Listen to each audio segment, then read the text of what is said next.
Hi guys, thanks for stopping by my channel. This is Mercury Mind, and I just wanted to talk about the Pisces New Moon that we're going into today and tomorrow.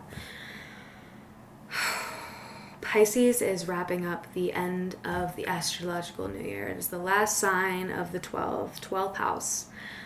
So we're really we celebrate January 1st as the New Year's, but Aries season is the New Year's. You will feel like a new you in the Aries season. And so Pisces being 12th house is house of the unconscious, house of the unseen, the spiritual realm, and dreams. And Pisces is so beautiful in the sense that it's like the most empathetic of signs. It's collected so much information from and so many emotions from so many different areas that it's carefully calculated them all within its emotional body. And here we are in these emotional waters. It's the mutable water sign. Pisces is the ocean. We're riding these waves. One day you might be up and ready to take on the world. The next day you might be right back down here, not so sure, in a riptide. And it's an emotionally chaotic month, but we go into mutable signs so that we can actually feel all of these changes taking place, so that we can go into Aries, which is a cardinal sign, which is the action-oriented sign, taking action. So we're, seeing all this changes happen, and it's a little bit uncomfortable right now, but we are soon going to be able to just act upon this new version of ourselves. Once we cut the cords and clear off all of that that debris that we no longer need. And to correlate this to the weather, the cycle of weather, Pisces is the last month of winter, the sight before the spring. And we're so excited. I was just on a hike this morning with my partner, and it was completely covered in snow, but there was yucca plants sticking out of the ground. And I don't know if it was because of a microdose, but it was very vivid to me that the yucca plants were green. Everything else is I'm in Colorado, so it's a little bit of a desert area anyway, so everything's pretty dry and yellow a lot of times. Usually around fall before it snows, you'll see all this yellow dry colors, but you could see the yucca, the green popping, ready. We're ready to head into this, and it's hard because you see glimpses of the future, yet your current surroundings still have snow. You're still here. We're still not where we want to yet be, but there's good reason for that. We have to reflect. We're not ready. We are not emotionally or spiritually ready to take the step into spring. Pisces, also, each sign represents an age or a part of the body, or how Aries would be the baby in the new cycle. Pisces has transcended outside of human form and age, and it is the soul. Also, the soul reincarnated into the child in the mother's womb. So imagine Pisces as you as a baby inside your mother's womb, living in water and constantly changes. All these changes are happening to you, and you have no idea why. All you have is faith and knowledge that something is right around the corner. That fresh new start in Aries is right around the corner.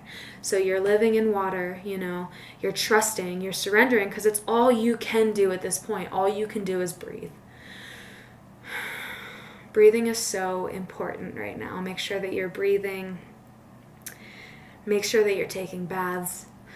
Just like a baby, would stick your head under the water when you take a bath and have that distorted sound of not being able to hear everything quite clearly through the water, and nothing but almost the sounds of water. And it's so calming and soothing, and it's something you could really, it's very helpful right now, especially when you're feeling so emotional, to surround yourself with water and to lay in water. It feels so comforting because you feel your emotions are held or understood, and I definitely recommend doing that at this time.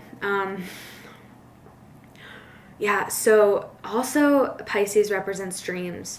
Dreams are really important right now. A lot of people I've been talking to have been talking about having like really crazy, profound, vivid dreams, and they make no sense. And like, why would my brain think of stuff like that?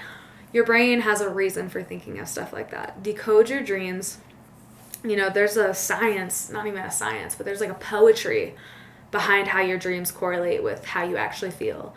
So, you know, keep a dream journal right now. Or, like, if you remember a dream, like, really think about that dream and what that might mean. Like, why would you have that dream right now? Because you can get some answers. Like, the universe is connecting with you through your dreams. And sometimes the universe feels like this is the only way they can connect, because with Pisces, it's like, it's also a time where we have to break addictions, you know, because when you feel things so heavily and so often, it's really easy to just choose a vice to drown that out. Whether it's alcohol, which is the most common because it's so acceptable in society, drugs, video games.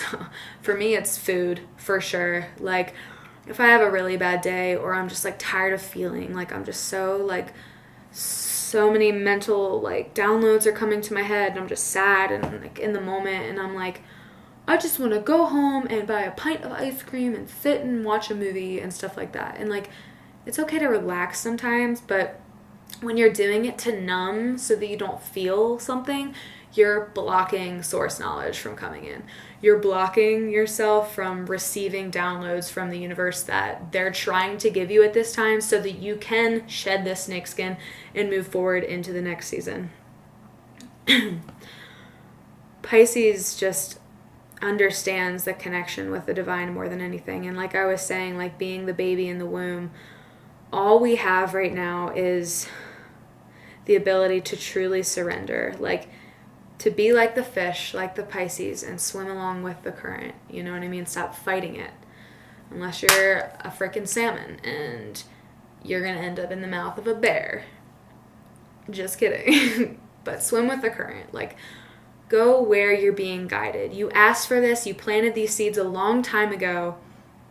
Go with what's happening. And with this new moon, this is your one of your final opportunities in this ending cycle to truly set intentions. What do you want? What do you want and see for yourself, and believe in yourself, and know that you're worthy and that you deserve this as well. But what do you want, and what are you setting right now so that you can bear that fruit in the summer or 6 months down the road in Virgo season, you know? Like, what do you want for yourself, you know? And it's okay to be emotional, you know? Don't numb yourself, because society kind of tells us that emotions are a sign of weakness. No, emotions are the only way to move energy throughout your body so that you can actually receive new things into your body. So cry it out, you know, sweat it out, like whatever you need to do to release that energy from your body, like absolutely do that. This month is the last hard working month before we start seeing, you know, this beautiful spring season that's going to bring back into us. And it's time for a change, you know. If you ask for something, don't be afraid for how you receive it. It might not be the way that you expect it, but it's always in your best and highest good. It's going to be a good new moon. I mean, it is already a good energy. It's a lot of emotions, and it's hard. It's not easy. It's not comfortable shedding out of the skin, but ultimately, we're going to be our baddest version when it comes to Aries season, where it's all me. I know what I want. I did the work. I'm going to do what I like and trailblaze and get shit done. And we're heading right into that. So I hope this energy is treating you okay. I love you so much. Thanks for stopping in. That's all I've got for now. Until next time.